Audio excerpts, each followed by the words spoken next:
Paano ba ipine-prepare ang way? Nung pumasok si Jesus sa Jerusalem, ang mga tao prepared the way sa paglalatag ng kanilang mga tela, magagandang garments at mga dahon, mga sanga-sanga ng halaman sa daraanan ni Jesus. Kasi ginawa nilang physical, and actually physical naman talaga yung pagpasok ni Jesus sa Jerusalem noon. Pero yan ay bukod sa totoong nangyari at literal, isa yung symbol din yan. Dahil laging ang Panginoong Diyos ay laging lumalapit at pumapasok sa atin. Hindi lang sa loob ng mga walls ng isang city, kundi mahalaga sa ating isip at sa ating puso. If you prepare the way in a physical dimension by spreading clothes and textiles and branches on the road, how do you prepare the way of the Lord to your heart, to your mind? Because the true kingdom of God is within us. Sinabi ni Jesus, the kingdom of God is within you. It's in you. And of course, it's in your heart, in your mind. Among all the other parts of our anatomy. How do we prepare our minds? So that God, in many dimensions and levels of teaching, can really be with us and be in us. Maraming pulpit messages, parang spiritual milk. Yan ang tawag dyan ni Paul. Pangsanggol, hindi nagmamature, paulit-ulit na lang, hindi pang-mature, at hindi nagpapa-mature. Kasi ayaw naman ng marami sa solid food. Ayaw nila sa mahirap maintindihan. Ayaw ng mga tao sa nosebleed. Ang gusto na lang yung dati ng dating laging madali na. Meron pa nga nagsasabi, Pastor, miss na po namin ang mga jokes nyo. Yung mga jokes nyo nung araw, i-joke nyo naman uli. Ganon. Hindi na ba tayo mag-grow? Maganda naman, pero hindi natin pinaplano na mag-joke para magtawanan tayong ganyan at ma-entertain. Dapat mag-grow. 1 Corinthians 3:2, sabi ni Paul, gatas ang ibinigay ko sa inyo noon at hindi matigas na pagkain sapagkat hindi ninyo kaya yon. Subalit hanggang ngayon ay hindi pa rin ninyo kaya ang matigas na pagkain. Proverbs 2:3-5, indeed, if you call out for insight and cry aloud for understanding, and if you look for it as for silver and search for it as for hidden treasure, then you will understand the fear of the Lord and find the knowledge of God. Ano daw dapat ang gawin natin? Sa paghahanap ng karunungan ng Diyos, call out for it, cry aloud, look for it, search for it, more than you would search for a physical treasure. At sabi naman ni Paul, I too was a spiritual child. Naintindihan ko naman kayo kung hindi kayo makakain ng solid food. Ganyan din naman ako dati. Pero sabi niya sa 1 Corinthians 13:11, nung ako'y bata pa, meaning in spirit, ako'y nagsasalita, nag-iisip at nangangatwirang tulad ng bata in spirit. Ngunit, ngayong ako'y mayroon ng sapat na gulang, iniwan ko na ang mga asal ng bata. At ganun din dapat ang ginagawa natin sa ating spiritual growth. Let's grow up in understanding. Let's grow in spirit. Let's have some solid food today. Let's have some alternative, integrative reading of Scripture. Mula nung ang mga theologies na niyakap ng mga simbahan ay nabuo, 1,000 taon na ang lumipas. Daan-daang taon na ang lumipas. Napakarami ng bagong kaalaman na dapat ma-integrate into the reading, understanding, and interpretation of Scripture. Dapat ang pagbabasa natin ngayon ay higit na sa pagbabasa ng mga naunang generations. Kasi marami ng available knowledge to us now that was not available then. Marami ng tools na pwedeng madagdag sa pagbubulatlat dati ng salita ng Diyos kasi marami ng kaalaman ng taong nadagdag sa ating vocabulary. Sa pag-aaral ng salita ng Diyos, mayroong usual, traditional standards. Yung mga naging monumento na inuka na sa bato, na ito yung theology, tapos, walang gagalaw. Pero, meron ding dapat na alternative or the other reading. Kasi kahit man mga theologians, hindi nagkakasundo-sundo sa iisang kahulugan ng binabasa nila at ini-interpret. So dapat hindi lang isa ang tanaw mo, meron ka ring alternative na pananaw. In fact, in other words, kahit pa nga yung kontrang pananaw, kinoconsider mo rin yan, kung talagang you are searching for understanding. So dapat may alternative reading. At dapat meron ding integrative reading. Ini-integrate mo yung dati na, yung standard na pananaw, at isinasama mo yung the other reading, at synthesize mo sila, humahanap ka ng magandang ground kung saan lahat sila ay makakahanap ng peaceful situation and peaceful location. And then synthesize. Pag nasuri mo ang mga dati ng paniniwala at interpretation, hindi naman naiiba yung salita ng Diyos Pero yung pag-interpret, pag-unawa, pag-apply, dapat ipina-factor mo na yung mga bagong alam ng kabihasnan ng mga tao para nagle-level up. Sabi nga, we grow from glory to glory. At sabi ni Paul, I'm no longer a child. Now I want to treat all of this spiritual journey as a mature individual. Today, we will attempt a traditional, alternative, and integrative reading of cherished scriptures. At matapos ang lahat, bahala kayo kung anong gusto nyo. Yung, gusto ko pa rin yung traditional. Gusto ko yung alternative. Gusto ko yung integrative. Na-synthesize ko. Wow, naunawa ko siya. Napagdugtong-dugtong in a higher level, edi maganda sana. Psalm 19, 1-4. The heavens declare the glory of God. The skies proclaim the work of His hands. Day after day, they pour forth speech. Night after night, they reveal knowledge. They have no speech. They use no words. No sound is heard from them. Yet their voice goes out into all the earth. Their words to the ends of the world. Pag tiningnan mo daw ang kalangitan, pag minatyagan mo, inobserbahan ang mga heavenly bodies, marami silang ituturo. Hindi daw sila nagsasalita sa human language, pero wala silang tigil ng pagtuturo. They put forth speech. Their voice goes out into all the earth. Nakipag-usap na ba tayo sa mga heavenly bodies? Hinayaan na ba natin kausapin tayo ng Diyos through the stars and the planets that He had made, through the movement of the heavenly bodies? No. Learn about God from the heavens, from the skies. Hindi lang from pulpits.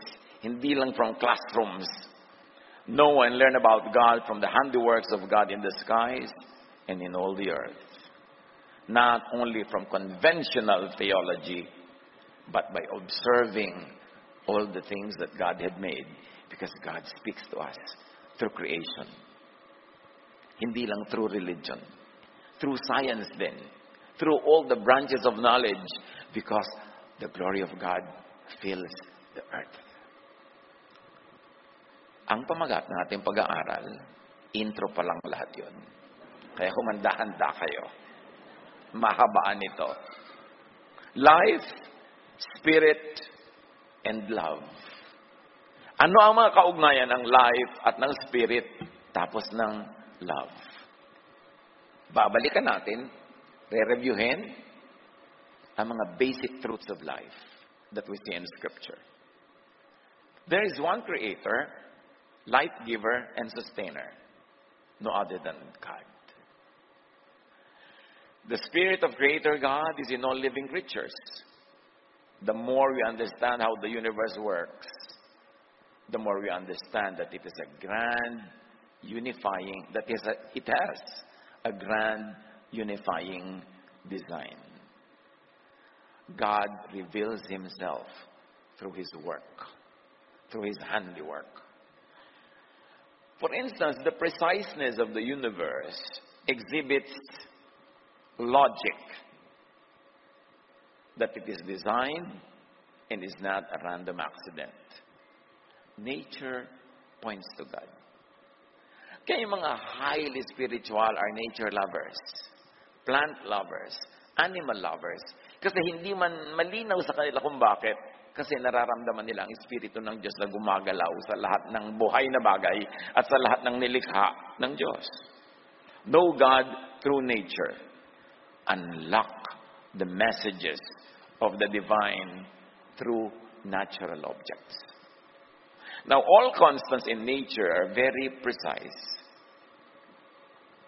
Bakit nakakalipad ang mga aeroplano at nakakalanding unless nagkakaroon ng mga konting mishaps?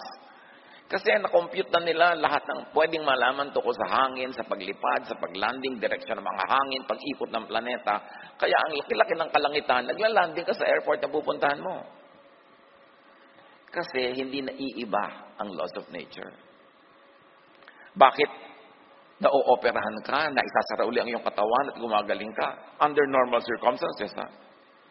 Dahil alam na ng siyensya kung paano gumagalaw ang dugo, paano natutuyo ang mga tahi, paano binubuksan ang mga parts of our body, at kung paano isasara uli. Hindi yun naiiba.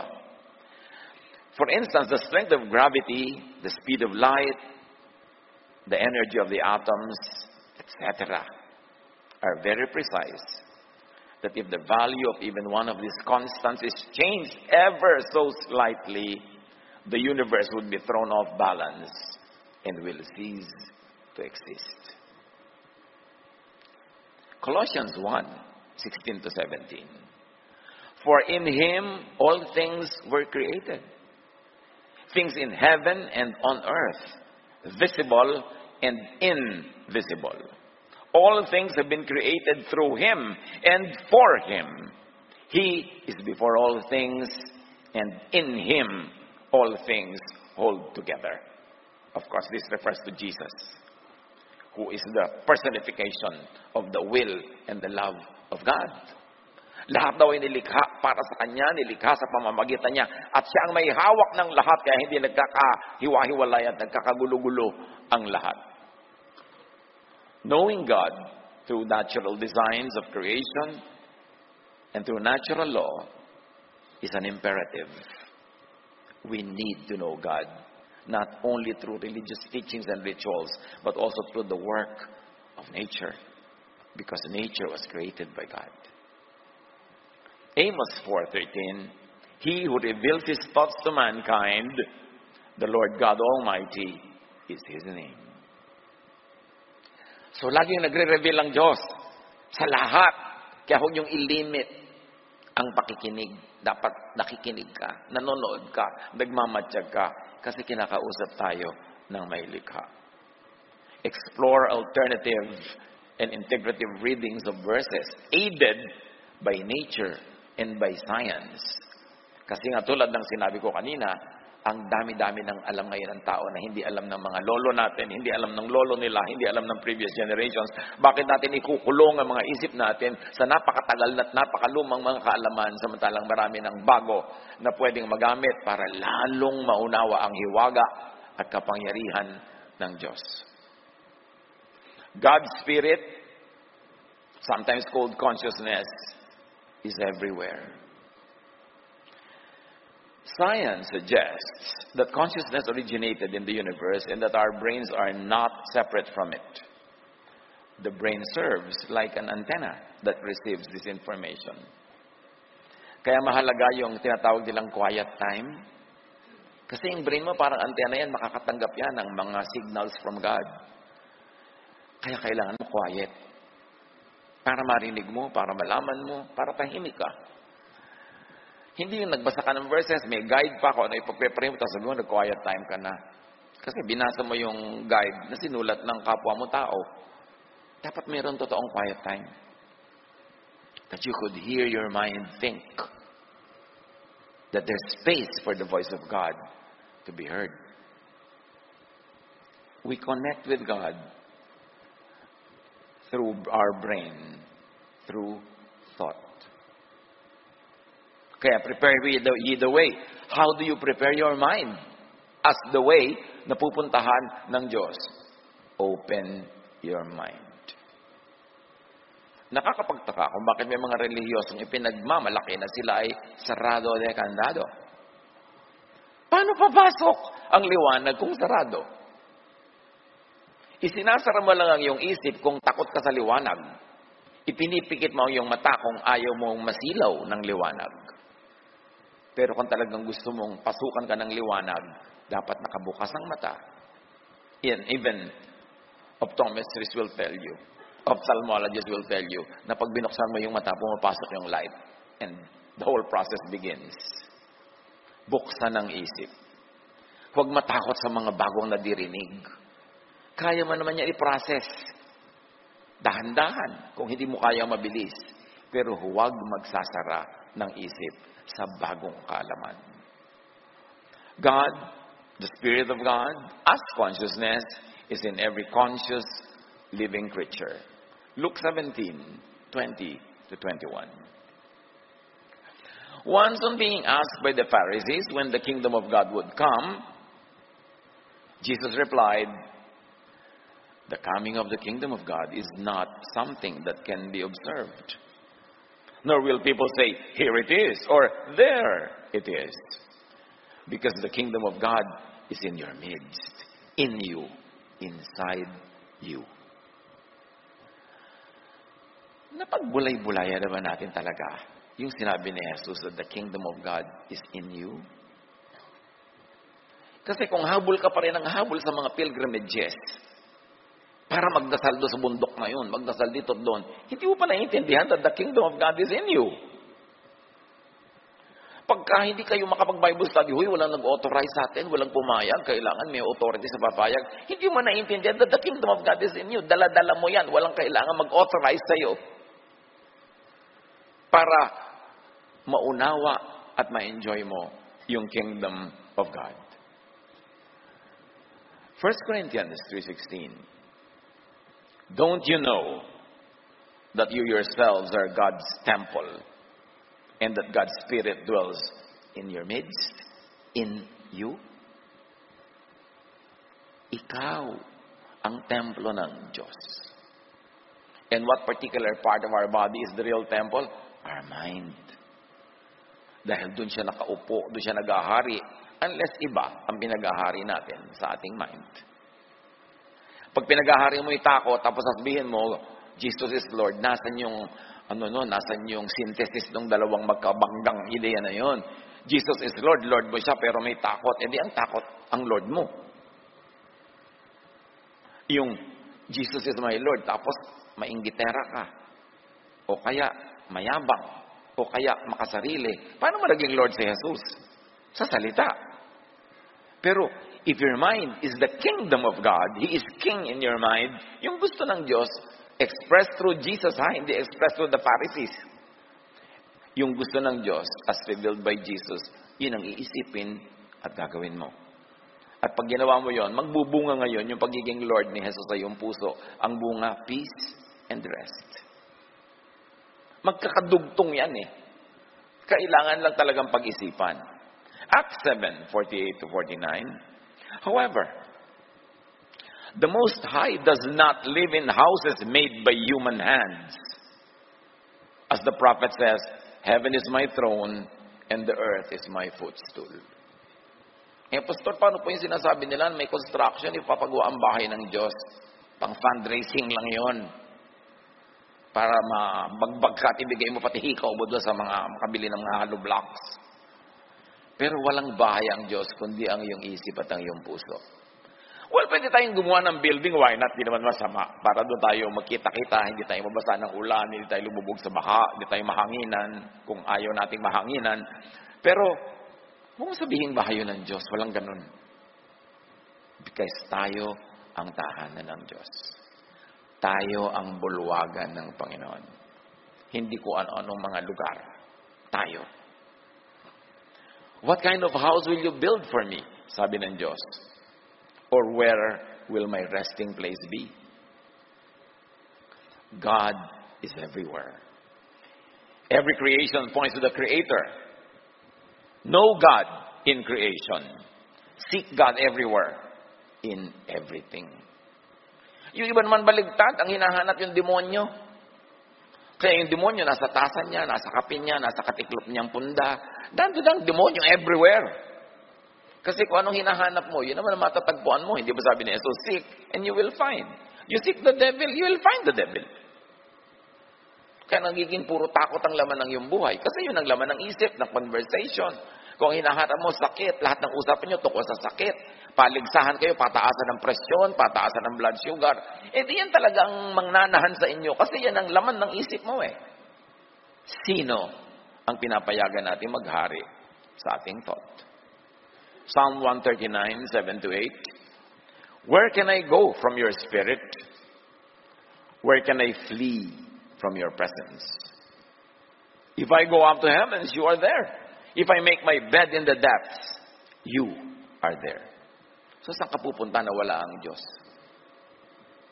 The Spirit of Creator God fills all creation and creatures. Kaya sabi niya, kung anong ginagawa mo sa kapwa mo, ginagawa mo sa akin, lalo na sa mga kapuspalad.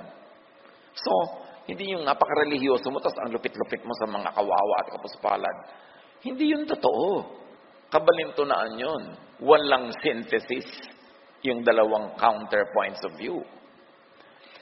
So, kailangan hinahanap daw natin because God is everywhere. John 4:20-23. Our Samaritan ancestors worshipped on this mountain, but you Jews, sabi ng babae, claim that the place where we must worship is in Jerusalem. O ayan, paligsahan ha, kung saan ang mas tamang worship, sa Gershom o sa Zion, sa Jerusalem o sa Samaria. Sabi ng babae, kayo, iba kiniklaim nyo, Jerusalem, kami dito sa bundok namin. Woman, Jesus replied, believe me, a time is coming when you will worship the Father neither on this mountain nor in Jerusalem. This mountain or Zion don't count for anything. Samaria or Jerusalem don't count for anything. Yet a time has now come when the true worshipers will worship the Father in the Spirit and in truth, meaning in the mind. Not in any particular location or place, but in the position of your heart. Sa takbo ng iyong isip, doon ka magwo-worship. Not location-based, for they are the kind of worshipers the Father seeks. Napaka-importante. Now, another basic truth. Creation and the works of God. Psalm 111:2. Great are the works of the Lord. They are pondered by all who delight in them. So, dapat talagang pag-isip-isipan. Job 12:7-9. But ask the animals, and they will teach you. Or the birds in the sky, and they will tell you. Or speak to the earth, and it will teach you. Or let the fish in the sea inform you. Which of all these does not know that the hand of the Lord has done this? Why are we going through all these verses? Because we just go through them and not really stop and ponder what they mean. But they are there all along. Sinasabi, kinakausap ka ng Diyos through all creation. Makinig ka. To love God and understand Him is to know how everything works. And this is what science does, which many religions demonize. Habang naghahanap ng knowledge of the Creator, yung science, pinipigil naman ng maraming religions dahil gusto nila manatili sa mystery ang lahat ng bagay. Science could be God's last prophet. Because true science does nothing but really point to a Creator God. Hindi kayang iwasan ng any scientific mind or inquiry na meron talagang designer. Hindi aksidente ang buhay. Isaiah 40:12, who has measured the waters in the hollow of his hand, or with the breath of his hand marked off the heavens? Who has held the dust of the earth in a basket, or weighed the mountains on the scales, and hills in a balance? God. And of course, known by and through science. Isama ninyo mga kapatid ang scientific inquiry sa paglapit sa Diyos. Hindi yan magkalaban. Lalo mo lang nalalaman at nakikita na mayroong grand designer ang lahat-lahat. Another basic truth that the Spirit, sometimes called information, comes from God. resides in man while man is physically alive and then returns to God when the body dies. So yung Espiritu ng Diyos, pagka naging buong tao ka, ay nagiging kaisa mo, pero pag namatay na ang iyong katawan, ay bumabalik yun sa Diyos. Quantum mechanics law says that information cannot be destroyed. It is eternal. When matter is destroyed, its information remain in the universe. So, parallel yung sinasabi ng science at sinasabi ng scripture that your spirit is indestructible, that you are eternal. At sabi ni Leonardo da Vinci, artist and scientist, learn how to see, realize that everything connects to everything else. The Spirit of Creator God infills and infuses every incarnated creature which assumes individual identities during each one's earthly and physical lifetime. Ano na naman yung nosebleed na yan? Yung Espiritu ng Diyos na sumasapi at dumadapo sa iyo habang buhay ka dito sa body na ito, individual ka. Pero pag namatay yung katawan mo, bumabalik na yun sa Diyos. Yun lang yun. Panandalian lang yung identity na yan na magkahalo yung katawan at yung Espiritu. Pero yung katawan bumabalik sa lupa, yung Espiritu bumabalik sa Diyos. At maraming mga kakambal na tanong yan. Hindi naman natin kailangan halongkatin lahat ngayon. John 6:63, Jesus, the Spirit gives life. The flesh counts for nothing. Hindi natin babaliwalay na ating katawan. Ang ibig sabihin lang nun, sandali lang yung katawan na yan. In terms of time, it is the Spirit that is eternal. The more we understand nature and life, we realize that its purpose, listen church, is to preserve itself and to preserve other life forms as well. Maraming laging pa-profound na tanong what is life for? What is the purpose of life? Huwag mo i-confine lang sa religious meaning. Ibig sabihin, mamundo ka at mag-mission, kung ano-ano. That is good to do. Pero huwag mo lang i-limit doon ang ibig sabihin ng life. Because, pag tiningnan mo sa malayo, the purpose of life, based on the laws of creation and nature, is for life to preserve itself and to preserve life, other life forms as well. So, pinagsasama dito yung biology and ecology. No? Even in the so-called competition, actually, what is important is to keep the balance. The biological and ecological balance of things. Sasabihin mo, ay, kawawa naman yung usa kinain ng leon. Pero, kawawa naman yung leon kung wala siyang makaing usa. Di ba? So, God created it that way. So, totoo nun, hindi naman namamatay yung usa. You want to be romantic? Kasi pag kinain siya ng leon, muli siyang nabubuhay sa loob ng leon. Nagiging siyang eternal. Hindi mo lang nga nakikita kasi leon yung nakikita mo. Pero pag yung leon namatay, kinain ng hyena, di yun namang usa, tsaka yung leon nandun na sa hyena. Ngayon, kung kinain mo yung hyena, you know what happens next, di ba? Hindi mo dapat kainin ng hyena. So, ganun lang yun. Yung papaya, kinain mo, di nabuhay sa'yo. Namatay ka, naging lupa ka, naging papaya uli. Di, paulit-ulit lang yung papaya, eternal. Because the very concept of creation is recreation and recycling. Since the creation of the universe, walang isa patak ng tubig na nadagdag o nabawas sa universe. Nagpapaikot-ikot lang. Kaya yung pawis ngayon na lumalabas sa'yo, pag lumabas ka dyan sa mainit na lugar, baka yun ay dugo ni Cleopatra dati. Nagre-recycle lang ang lahat. Kaya eternal yung life. Hindi talaga napupuksa ang buhay. And the more we understand that, lumalawak ang pag-unawa natin at nababawasan kundi manawawala ang takot sa kamatayan. The Gaia principle posits that Earth and its biological systems behave as a huge single organism, an entity that has closely controlled self-regulatory negative feedback loops that keep the conditions on the planet within the boundaries that are favorable to life. In other words, ang buong mundo ay iisang organism according to the Gaia principle. At lahat ng nangyayari dyan is to sustain life, to keep on living. Halimbawa yung mga isda, bakit ang dami-dami, grupo-grupo sila, we call them school. Kasi pag kinain sila ng malalaking isda, bago mabusog yung isdang yun, ang dami niya makakain. Pero ang mahalaga sa mga isdang maliliit is the survival of their species, not of the individuals. At ganoon din yung mga hayop. Kaya sila nagtutulong-tulungan, the survival of the species. Kaya naka-embed, halimbawa, sa mga magulang, lalong-lalo sa mga ina na nagbe-breastfeed, na sobrang magpagmahal sa anak, to the point na yung mga ibang ina na tatabunan ng mga lindol, sinusugatan nila yung kanilang dibdib at sak nila sa kanilang sanggol na bata yung kanilang dugo para patuloy na mabuhay. This is the rule of life. You want your species to survive. Well, the love is individual and personal. It is also on the level of your species.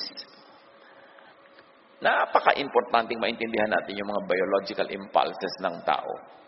Dahil lalalim ang pag-unawa natin why people do what they do.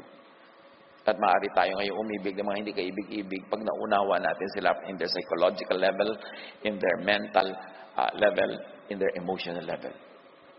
Ganun si Jesus eh. Kaya, siya maibigin, mapagtanggap, at maunawain. Habang hindi mo pa yung nauunawa, grupo-grupo ka, kami, kayo, nagiging judgmental ka nun and selfish. It is impossible to love. Pagka hindi malaki ang pananaw mo sa creation ng Diyos. In fact, it has been found out that the earth pulsates every 26 seconds. And seismologists have not yet agreed on why. Alam nyo ba na tumitibok ang earth every 26 seconds? Paramdaman nyo, baka medyo makalugay ng konting ganyan. Kung mayaman ang inyong guni-guni. Kasi hindi naman natin nararamdaman without instruments. Every time that life emerges somewhere, it changes the environment to preserve itself and its environment. Lahat may design. Walang abala, walang sagabal. Meron lang lumilihis-lihis, pamisa-misan, lalo ang tao. The goal of life is to live and give life to others. There is not a single ecology that destroys itself and its habitat, maybe except for humans. Creation is sustained by cycles and recycling. Recycling is natural, automatic, and godly. Pati climate change, mga kapatid. Yung iba na naman ipinapatakot. Climate change is not the end of the world. Climate change means creation is making recalibrations and adjustments so the world would not end. So, naku, Disyembre, umuulan, bumabagyo. Eh, di magpayong ka. Anong problema mo sa inilipat ng Diyos yung schedule ng mga bagyo eh? Huwag mo sabihin, nawawasak na ang mundo. Maraming beses lang nangyari sa history ng planet, except that we were not there to see it. The planet is replenishing itself, adjusting, readjusting, lalo sa pang-aabala ng mga tao sa natural life. If an object, eto na tayo. Ang lahat introduction pa lang uli Ngayon, eto na yung message Ilabas nyo na yung mga baon, yung mga biskwet dyan. If an object, like a massive star, keeps on taking and taking matter by its gravitational pull without giving out, it will become a black hole, a region of darkness and nothingness. Sino sa inyo ang nakarinig na sa black hole? Diba? Pagka daw meron isang napakalaking heavenly body na walang ginawa kundi i-attract lahat at kainin yung mga katabi niya, mga dumadaan-daang mga heavenly bodies dyan, magiging black hole siya. Magiging nothing, darkness and nothingness. Now, consider black holes as contra life, equal to annihilation and destruction, equal to death and darkness and outsideness. And if you like to make a parallel reading with Scripture, consider black holes as judgment. Yung ang taas na level na uri ng judgment. Pagkuha ng kuha pero hindi nagbibigay, black hole ang mangyayari. O bakit naman tinitingnan nyo na agad yung katabi nyo, pinagbibintangan nyo ng black hole siya? O, kung malapit lang yung silya, sisikuhin mo na, ikaw yan. If an object, like a massive star, keeps on giving out, ito yung kabaligtaran, ha? It will become a supernova. It will shine most brightly and then explode to spread its matter back to the universe. From these clouds of matter will be formed other new stars and planets and life. So consider supernova as light, as life-friendly, as life-giving, as giving, as loving, and parallel it with Scripture as life, as eternal life. Kasi sinasabi natin kanina, magdagdag tayo ng perspective ng pag-unawa.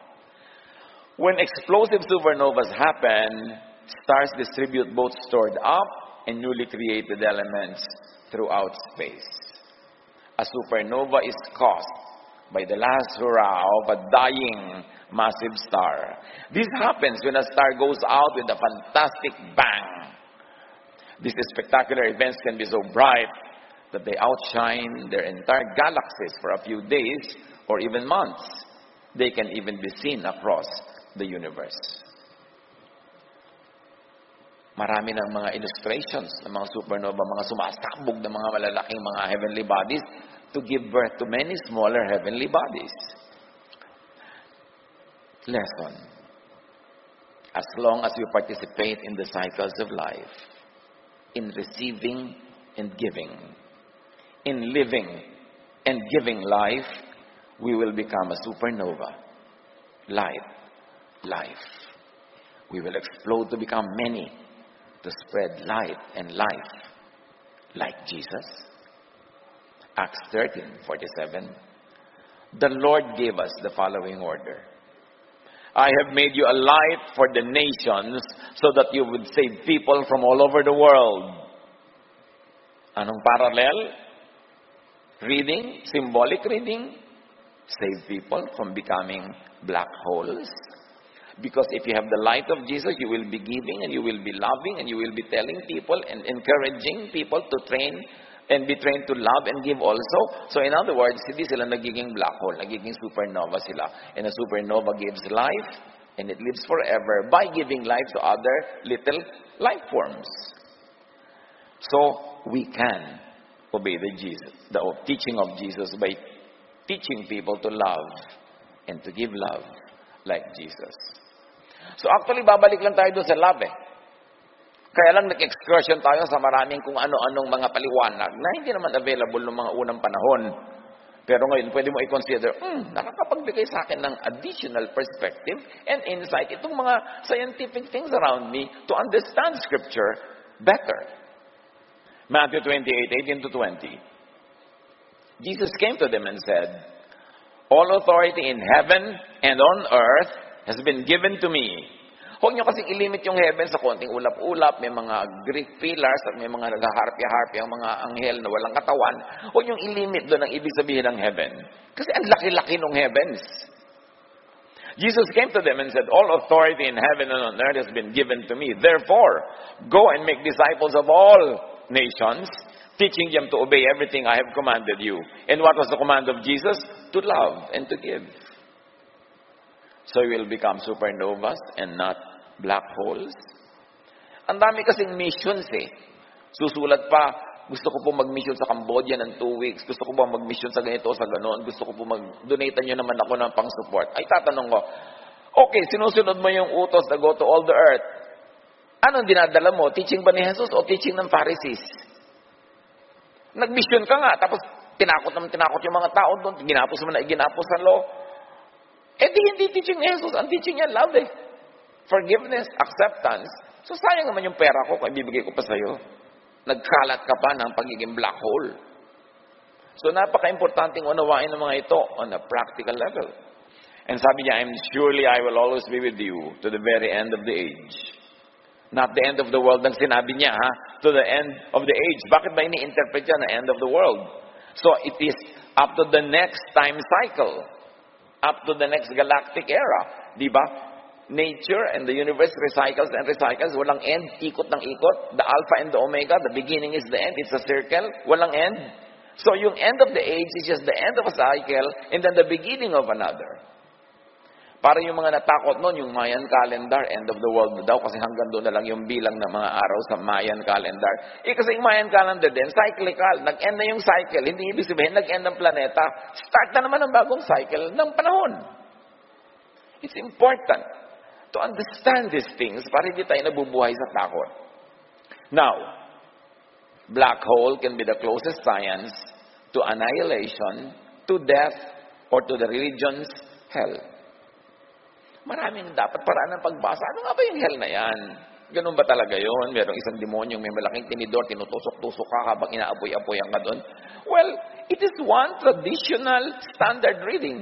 Pero sabi ko nga, dapat tayong magdagdag ng mga alternative reading, integrative reading, para lumawak ang pag-unawa natin, hindi yung nabubuhay lang tayo sa takot. During a creature's earthly lifetime, the creature is an individual.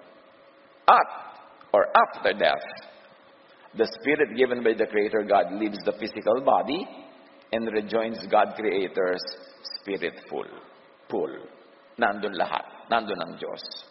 Psalm 146 verse 4. When the spirit departs, they, meaning the physical bodies, return to the ground. On that very day, their earthly plans come to nothing. Ano ang nagwawakas? Yun ang earthly plan, not the spiritual one. Energy cannot be created nor destroyed. It can only transform from one kind to another.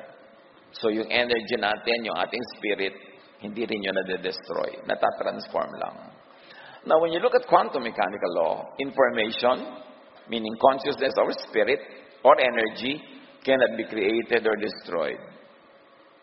The law of conservation of mass energy says that nothing can be removed from or added to the universe. Bakit natin ito idinidiin? Para huwag tayong matakot maglaho at mawala na lang bigla. Nawawala lang sa physical dimension, pero lumilipat sa spiritual dimension. Whatever is present will always be present. The existence of everything cannot be erased, but must continuously exist, albeit in different forms, like in eternity.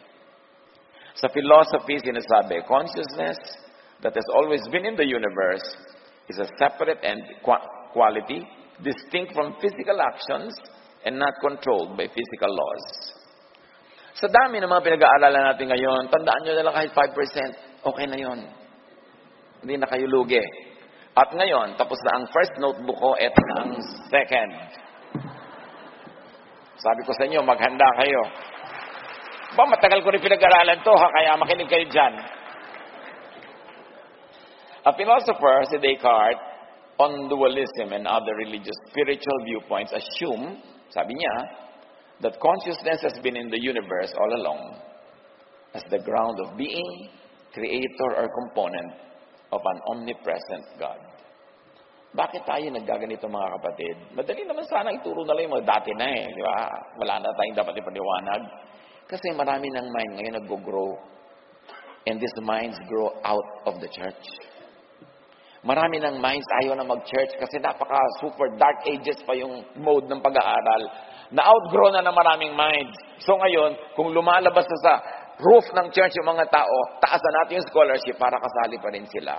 Itaas yung roof na yan. Para yung mga malilikot ng isip at marami pinag-iisip, ay makita lang, meron naman parang talagang rason pa rin yan within Scripture, but plumbed with different tools. After death, the Spirit Creator God lives, pag sinasabi natin na at and after death, the Spirit of Creator God leaves the body, and it becomes more one with God. Ang tunay na unity with God is when you leave the body. Kasi yung body, impediment yan eh. But, the body is a gift of God. So habang nandiyan pa yan, enjoy it, use it well, at pagtapos na, huwag masyado magdrama. Move on to your next stage. Becoming more one with God and all other spirits that used to inhabit individual physical bodies, that is what will happen, the fellowship of believers na sinasabi nila. 1 Corinthians 15:28. The Son Himself will be made subject to Him who put everything under the sun, so that God may be all and in all. Ano ibig sabihin nun? God may be all and in all. Diyan kailangan lumabas sa traditional theology para maintindihan kung anong tunay na sinasabi ng Scripture. 1 Corinthians 6:17, but whoever is united with the Lord is one with Him in spirit. Really, technically, one with Him in mind, in thought. Napaka-importante, the spirit that leaves the body only goes somewhere else, back to God. The spirit that leaves the body only goes somewhere else, back to God. Now, natural life is cyclical, as we have always been saying. Day fades into night and turns into day. One season gradually gives way to the next. Over the passage of time, new generations are born and old ones die. The continuous succession of birth, death, and rebirth permeates nature. At yan ang sinasabi ng Ecclesiastes, na there is time for everything. At death, the body simply breaks down and returns to its basic various earthly elements. And the God-given spirit consciousness returns to God. The body does not really die. Yung buong unity ng body mo as one body is decentralized. But the components of your body go back to the ground. Hindi naman talaga siya namamatay. Yung mga kinain mong phosphorus, yung mga kinain mong nitrogen, yung mga kinain mong mga vitamins, nagiging lupa din. Hindi naman talaga sila namatay. In fact, magiging source sila ng life ng other living beings. Kaya sabi sa Ecclesiastes 12:7, the dust returns to the ground it came from, and the spirit returns to God who gave it. Genesis 3:19. God about man's physical body, for dust you are, and to dust you will return. Lagi ko pong inuulit ito mga kapatid. Pag may inililibing na mga mahal natin sa buhay, o kinikremate, o kung ano man, para wag kayong masyadong malungkot, isipin nyo, hindi na siya yun. Siya yung physical body na naiwan, pero yung spirit, hindi na yun yun. Hindi na yun yung tunay na espiritu na kaugnay ng espiritu mo. Masyado tayo kasi nagsasentimiento pag inilulubog sa lupa, inilalagay sa loob ng nicho, sinesementohan, o kinikremate. Kasi iniisip natin siya yun eh. But this is the body. Nasabi ni Jesus, the body counts for nothing. Remember, we read that. But your spirit goes on. Look at the spirit, although invisible. Don't look at the body, kasi malulungkot ka pag yun ang tinitigan mo. Ayan na siya, ayan ang nanay ko, inilulubog na sa lupa. Hindi na nga siya yun eh. Yan yung kanyang katawan na hinubad na niya yun dahil yung spirito niya nakalaya na mula sa katawan na yun. Think of that. Napakalaki ng ibabawa sa mga lungkot na dinadala ng tinatawag na kamatayan. Most of the elements that make up the human body were formed in stars from supernovas. Tingnan niyo yung braso niyo, kurot-kurotin niyo, is galing yan sa mga bituin. Kasi, di ba, we were made from dust. God created us from dust. Ano ba yung dust? Mga talsik yun ng mga supernova. Mga galing yun sa mga heavenly bodies. Na nung sa Genesis 1, pag binasa nyo talaga, may light, may mga explosion dyan, may mga fireworks. Supernova talaga dinidiscuss eh. Hindi lang binigyan ng pangalan na ganun. Kaya dapat nating ma-appreciate from that point of view. For Socrates, our bodies belong to the physical realm. They change. They're imperfect, they die. Our souls, however, belong to the ideal realm. They are unchangeable and immortal, surviving the death of the body. And although a close relationship exists between our souls and our bodies, they are radically different entities. Our souls strive for wisdom and perfection. The reason is the soul's tool to achieve this exalted state. So, saan natin inuubos mga kapatid ang ating mga oras, panahon, time, talent, treasure? Sa gusto ng body o dun sa pag-grow ng mind? Sa pag-grow ng spirit o sa pedicure? Hindi naman masama magpa-pedicure kahit may mga nakadikit pa mga palaka o may ilaw-ilaw, etc., etc. Pero huwag nyo namang ubusin yung buong buhay nyo sa body kasi hindi lang tayo body. Ang mahalagang pag-ubusan ng maraming panahon, how to grow the mind, how to prepare the way of the Lord. And for the Lord to gloriously enter our minds, kailangan i-prepare mo yung mind mo, buksan mo. At magkaroon ka ng mga tools to understand the words of God, like knowledge, like science, and of course, even theology. Salvation, eternal life through knowledge of the truth. Di ba? You know the truth, and the truth will set you free. So, know the truth will set you free, the truth will give you freedom and eternal life. Where does it start? Know. Understand. Kitang-kita mo na maraming mga nagsasabi, Christian sila, kilala nila si Jesus, pero laging natatakot, laging nagagalit. We don't know. Kasi kung talagang we know, we are changed by the renewing of our mind. And the renewing of our mind, brought about by an understanding of God expressed through Jesus, brings about love and peace. Yun lang naman yun eh. Okay, ang religious mo, ang dami-dami mong activities, ministries, peaceful ka ba? At rest ba ang puso mo? Kasi kung hindi, hindi yan ang dapat mong inaatupag. Kasi ang pangako ni Jesus, come to me, I'll give you rest. So, paano mo nalalaman kung tama ang ginagawa mo? Restful. Kung nakakapagod man sa katawan, restful sa isip, restful sa emosyon. Yung pagod lang ang katawan mo, pero hindi ang isip. Pahinga ka. Yun ang bunga ng tunay na pakikipagniig at pakikipag-isa sa Diyos. At lahat ng itong ating mga sinisikap na aralin, related yan. Pagdugtong-dugtongin nyo in your mind. Balik-balikan, aral-aralin. John 8:32, then you will know the truth, and the truth will set you free. Set you free from what? From death, from annihilation, from going to the so-called hell, from becoming a black hole, perhaps. In essence, the spirit is eternal. Its individuated earthly inhabitation of a physical body is only for a time, for a season, for a period. Job 33:4, the Spirit of God has made me. The breath of the Almighty gives me life. In other words, pag umalis na yung breath of the Almighty, umalis na yung spirit ko, wala nang life yung body ko. So the body assumes another cycle of existence. Thus, no creature or spirit really dies. Even the body does not really die. It only breaks down into its former basic elements, and it recycles. Everything in nature is cyclical. Matter and energy is constantly being transformed into one form to another. Yung sinasabing, we are changed from glory to glory. Ecclesiastes 1:4-10. Generations come and generations go, but the earth remains forever. The sun rises and the sun sets and hurries back to where it rises.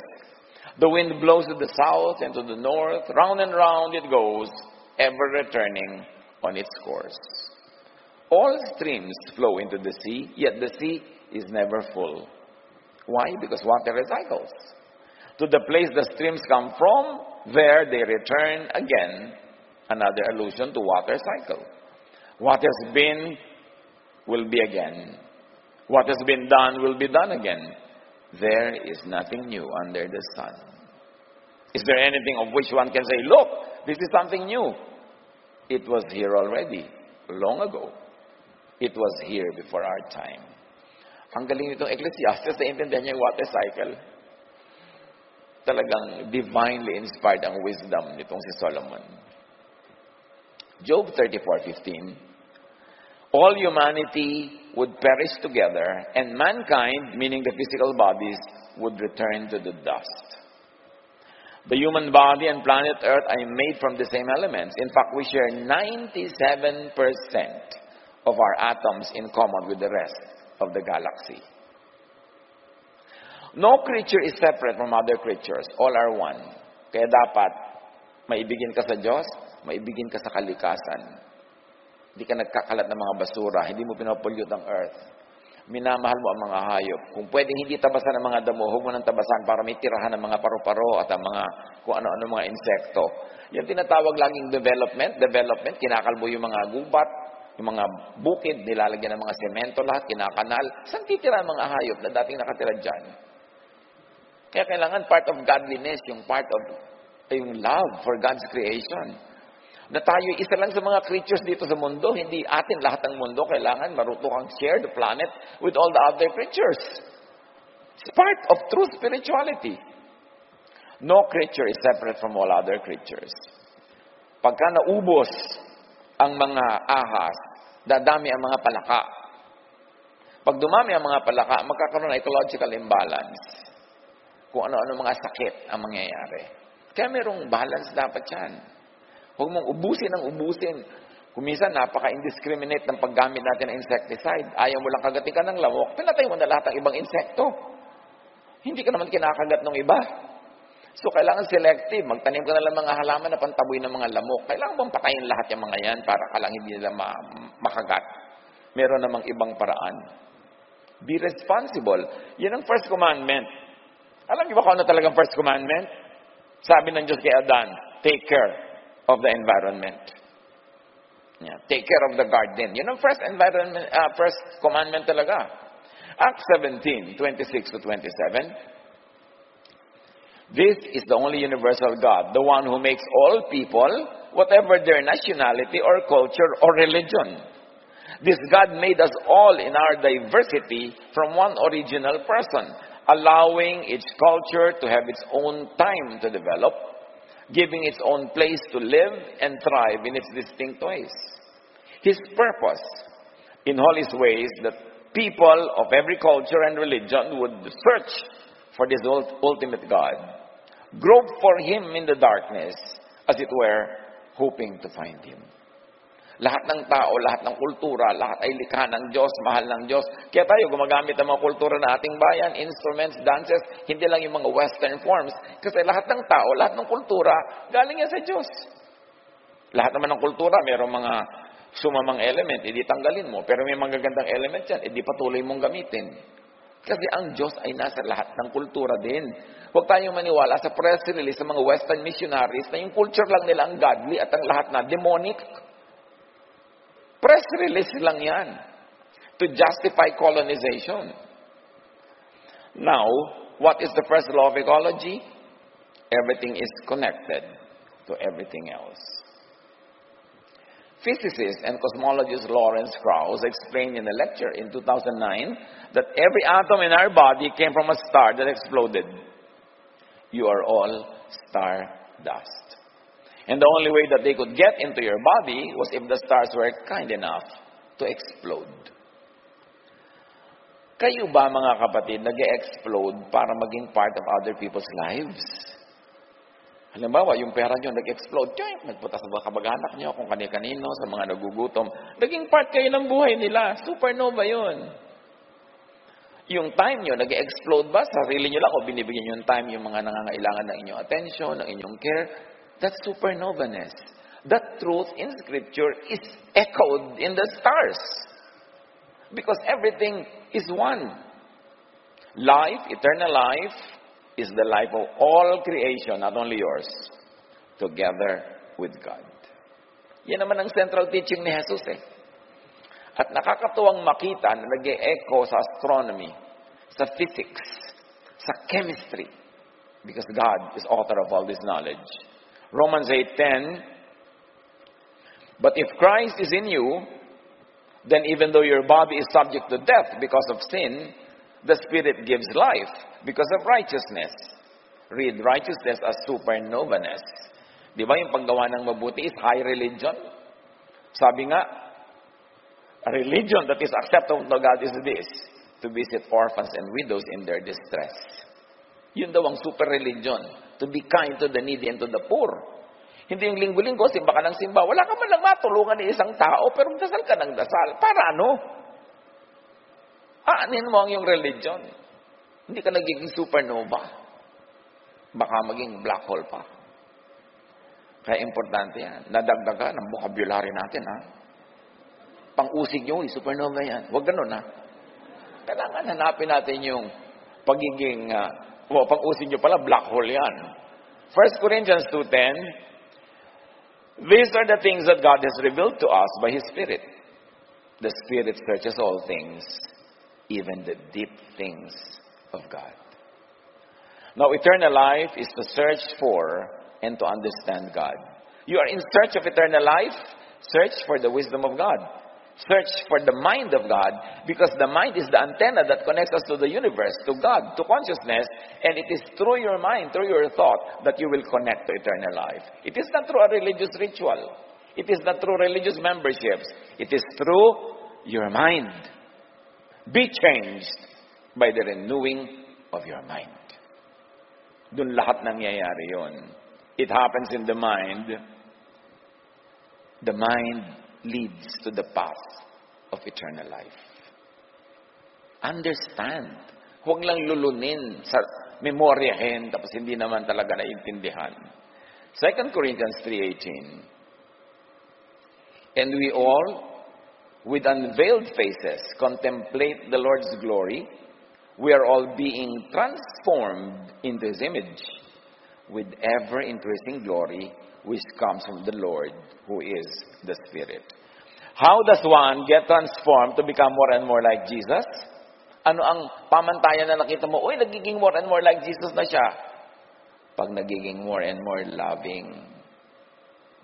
Pag nagiging more and more accepting and understanding and giving. Nagiging supernova. Nagiging like Jesus. Hindi yung nagiging lalong masungit, nagiging judgmental, hiwalay ng hiwalay sa lahat, minartilyo na ang lahat ng mga makasalubong, binato ng verses, sinaktan, ginyadge. Hindi yun being like Jesus. We should be transformed to become like Jesus. Importante, we are continuously changing to be more and more like God, full of love and in harmony with all creation. Basa ka ng basa ng Bible, pagkatapos yung aso mo nakatali sa lubid na kasing haba lang ng isang dangkal. Really? Nasaan na yung love? Hindi mo ba siya pwede bigyan ng more space? Nakakulong sa kulungan na. Hindi siya makaikot. Pag pinasok mo siya papatalikod, hanggang na siya hanggang bagong taon. Sa sikip. Tapos, hallelujah ka nag-hallelujah dyan. I-create siya ng Diyos yung aso, yung pusa. Pag nakita ka ng pusa, mainit ang ulo mo, sisipain mo. Tapos mo, praise God. Ano yun? Sabi niya, whatever you do to this pusa, you do to me. Kasi bakit? Creation ko yan eh. Kaya iba yung spirituality sa religiosity. Mga kapatid, maraming spiritual, hindi religious, ni wala sa church. Pero malapit sa Diyos. Marami rin naman nasa church na malapit din sa Diyos. Pero hindi ko mo nasa church, malapit sa Diyos. Jesus came to teach people how to connect and reconnect to God, to the kingdom of God, by going spiritual, not religious. Di ba, mga religious people nga, galit kay Jesus, kasi hindi niya pinopromote yung religiosity, ang pinopromote niya, spirituality, ibang paraan ng pag-iisip. Romans 8:2, because through Christ Jesus, the law of the Spirit who gives life, has set you free from the law of sin and death, meaning the law of religion. Be spiritual, not religious. Grace, not the law, is the way to the heart of God. Galatians 5:22-23. But the fruit of the Spirit is love, joy, peace, forbearance, kindness, goodness, faithfulness, gentleness, and self-control. Yan ba ang nagahari sa ating buhay? Madali namang matest eh. Against such things, there is no law. Jesus showed the way to eternity by skipping the law, by skipping religion. The world thought that obedience to the law, to religion is key. But love, Jesus, is the key. The door, the way. Matthew 5:20, for I tell you, sabi ni Jesus, unless your righteousness surpasses that of the Pharisees, or unless your righteousness surpasses religion and religiosity, and the teachers of the law, you will certainly not enter the kingdom of heaven. Kung religious lang kayo, hindi kayo papasok sa kaharian ng Diyos. More technically, hindi kayo paghaharian ng Diyos. Why? Di ba? The kingdom is in us. Hindi ka magiging kingdom kung religious ka lang. Dapat spiritual.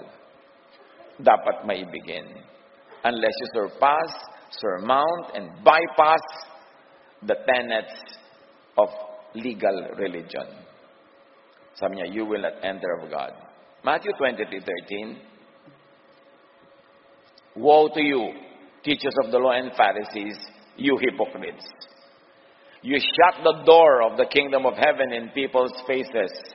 You yourselves do not enter, nor will you let those enter who are trying to.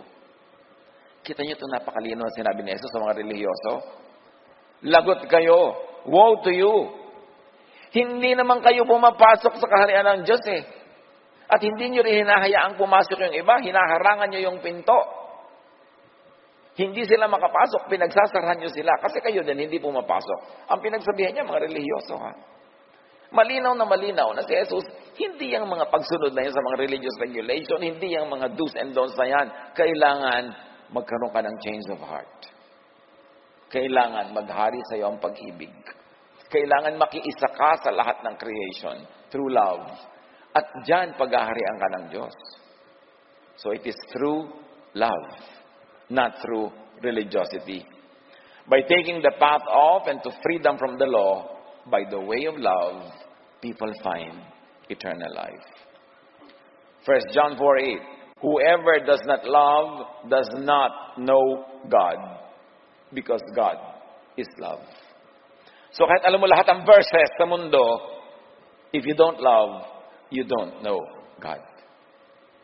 But if you love, kahit hindi ka relihiyoso, hindi mo na sa ulo yung mga verses, nandun na sa iyo ang Diyos, agad, instantly. 1 John 4:16, and so we know and rely on the love God has for us. God is love. Whoever lives in love, lives in God, and God in them. Now here is a very important matter, church. Love is force. Love is energy. Hindi lang siya emotion. Yung pag-ibig ni Julieta kay Romeo, hindi lang yun ang love. Sobra kasi tayong nalilimit sa romantic love eh. Hindi rin filial love na magulang sa anak o ng kapatid sa kapatid. Love is force. It is energy. 1 John 4:12. No one has ever seen God, but if we love one another, God lives in us and His love is made complete in us. Malalim na mga salita ito. Reviewin, huwag lang yung dating pagkakaunawang i-operationalize natin dito. Sabing ganon, hindi pa natin nakikita ang Diyos, pero pag umiibig tayo, daig pa natin ang nakita ang Diyos. Kasi tinatahanan tayo ng Diyos. Mark 12:23, to love Him with all your heart, with all your understanding, and with all your strength, and to love your neighbor as yourself, is more important than all burnt offerings and sacrifices. Ibigin mo ang Diyos at ibigin mo ang iyong kapwa, mas mahalaga yan kaysa sa lahat ng religious activities. Importante. Love is a give and take relationship. Love can be compared to the fundamental laws of physics. Since nothing can be added or subtracted from the universe, what is taken should be given away. Energy input should equal energy output. This is ecology. This is balance. This is life. This is spirituality.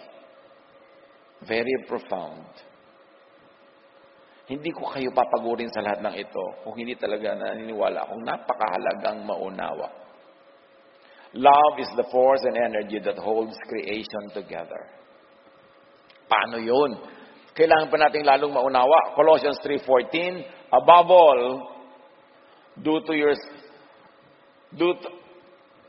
clothe yourselves with love, which binds us all together in perfect harmony. Para daw palang paste yan, parang glue, yung love. It binds everything. And di ba si Jesus holds everything together? You see the relationship? The law of conservation binds all of the laws of the universe. Energy input equals energy output. You can only take as much as you can give away. Giving. Love is the path to connect with life, to God, to eternity. Kung hindi pa natin sobrang nauunawaan siya in a mental level, operationalize na lang natin, gawin natin at physical level. Just do it. And then it will become a habit, and we will get to understand it more and more. Proverbs 8:17, I love those who love me, and those who seek me, find me. We must know, you must know how to love. Just keep on practicing hanggang ma-perfect.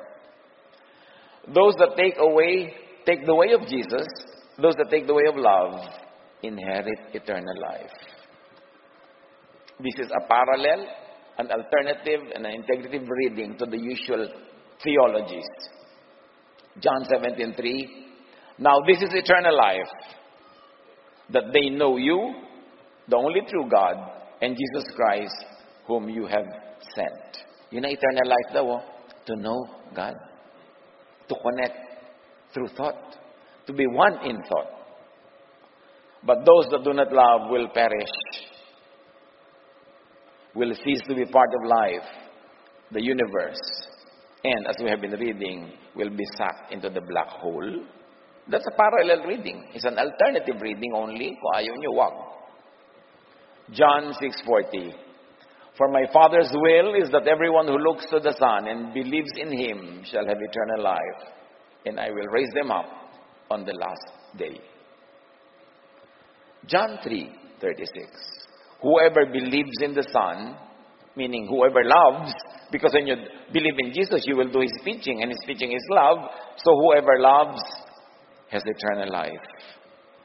But whoever rejects the Son, or rejects love, or refuses to love, will not see life.